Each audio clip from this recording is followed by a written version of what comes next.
விட்டு கொடுத்தவர்கள் கெட்டு கெட்டு போவதில்லை. போனதில்லைங்கிறீங்க. ஆமா. பேசு விட்டு கெட்டுலாம் நல்லா இருக்கு கேட்கறதுக்கு. ஆனா விட்டு கொடுக்கறதும் ஒரு விவசாய வேண்டாமா? சரி, அப்ப விட்டு கொடுக்காம இருந்து கெட்டு போய்கிட்டே இருந்தா நல்லா இருக்குமா? Survival sir, political survival sir.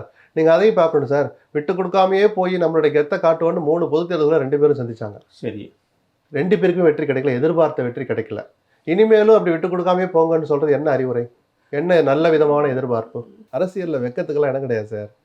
சரிதானா? அப்படி தட்டி விட்டு போயிட்டே இருக்க இல்ல, வேண்டியது. காலம் அவர்கள் இருவரையும் கொண்டாந்து அந்த இடத்துல நிறுத்தி இருக்கு. அப்படிதான் எடுத்துட்டு போயிடணும். வேற வழி இல்ல.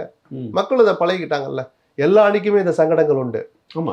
இவரோடு கூட்டணி வைத்தால் என்ன அர்த்தம்னு ஒரு தலைவர் சொல்லி அதே தவறை செய்த போது மக்கள் அதை ஏத்துக்கிட்டு அந்த பெரிய கட்சிக்கும் ஓட்டு போட்டு ஜெயிக்க வச்சாங்க, சொன்னவருக்கும் ஓட்டு போட்டு ஜெயிக்க வச்சாங்க. யாருன்னு உங்களுக்கு தெரியும். ஆமா. அதுதானே டாக்டர் ராமதாஸுக்கு அதிமுகவுக்கும் வெற்றியை கொடுத்தவங்க தான் மக்கள். அதை பெருசா அவங்க கண்டுக்கவே இல்லை.